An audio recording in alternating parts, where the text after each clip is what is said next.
Hello guys, स्वागत है आपका मेरे यूट्यूब चैनल पर। तो हमारे पास यहाँ पर फंडामेंटल्स ऑफ मल्टीमीडिया का पेपर है।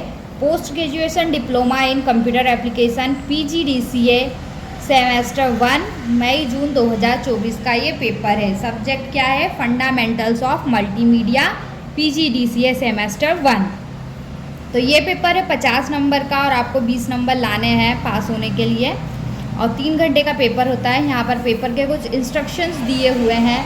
आपको पहले इंस्ट्रक्शन पेपर के रीड कर लेना है, उसके बाद पेपर देना है। तो यहाँ पर मैं आपको बता दूँ, इसमें दिया हुआ है कि हर एक प्रश्न का उत्तर देना है और कुल 5 प्रश्नों के उत्तर देना है। टोटल इसमें 10 क्वेश्चन दिए हैं, तो हमें 5 क्वेश्चंस करना है। तो चले फ्रेंड्स, देखते हैं क्वेश्चंस कैसे आते हैं। तो यहाँ पर यूनिट फर्स्ट दी हुई है, जिसमें हमें फर्स्ट और सेकंड क्वेश्चन दिया हुआ है। तो हमें 2 क्वेश्चन में से कोई एक करना है। फिर यूनिट सेकंड में 2 क्वेश्चन दिए हुए, उसमें से कोई एक करना है। ऐसे हमें 2-2 में से एक क्वेश्चन करते जाना है। तो यूनिट फर्स्ट में थोड़ा मैं कैमरा पास करूँगी। अब यूनिट फर्स्ट में क्वेश्चन दिया हुआ है, what is multimedia, define the scope of multimedia interactivity. Multimedia क्या है? मल्टीमीडिया इंटरएक्टिविटी की व्यापकता, दायरे को परिभाषित कीजिए। और इसके और में दिया हुआ है, distinguish between RTF and HTML text, how would hardware and software requirements very in multimedia production. RTF और HTML टेक्स्ट के मध्य अंतर बताइए। मल्टीमीडिया प्रोडक्शन में हार्डवेयर और सॉफ्टवेयर आवश्यकता किस प्रकार भिन्न होती है। तो इन दोनों क्वेश्चन में से कोई एक करना है। फिर थर्ड क्वेश्चन हमारे पास है यूनिट सेकेंड का, define digital audio, what is mean by sampling rate and sampling size, explain. Digital audio को परिभाषित कीजिए। सैम्पलिंग रेट और सैम्पलिंग साइज का क्या तात्पर्य है, बताइए। ये इन्होंने तीसरा दिया है। और इसके और में दिया है,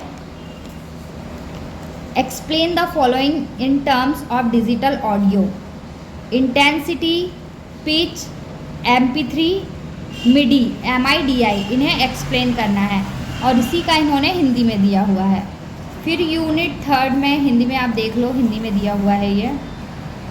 और यूनिट थर्ड में दिया है question number 5, define digital graphics, what are the different type of graphics, explain. Digital graphics को परिभाषित कीजिए।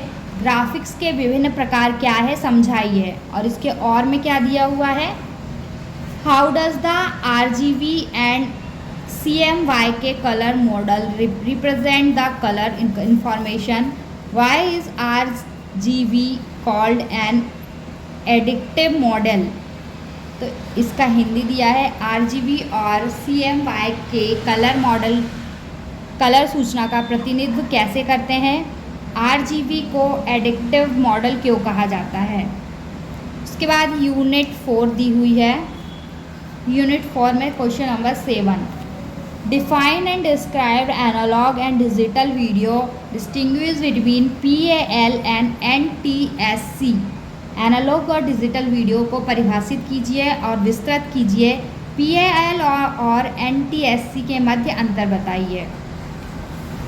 क्वेश्चन 7 के अपोजिट और में इन्होंने दिया है question 8, what is meant by animation, describe the following principle of animation.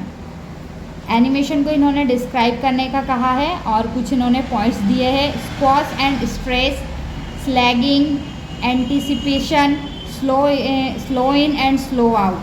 Animation से तात्पर्य बताना है और जो इन्होंने पॉइंट्स दिए हैं उन्हें हमें समझाना है। फिर इसके बाद यूनिट 5 में 2 क्वेश्चन है, 9 और 10, इन दोनों में से एक करना है। तो क्वेश्चन नंबर 9 है, how is multimedia technology applied in the following field, explain. Tourism and travel industry, E shopping, education, communication and network. निम्नलिखित में क्षेत्र में मल्टीमीडिया तकनीक का उपयोग कैसे किया जाता है, समझाइए। और 4 ऑप्शन दिए हैं, tourism and travel industry, E shopping, शिक्षा, सूचना व नेटवर्क। फिर इसके अथवा में दिया हुआ है question number 10, what is multimedia authoring, distinguish between icon base metaphor and time base author metaphor.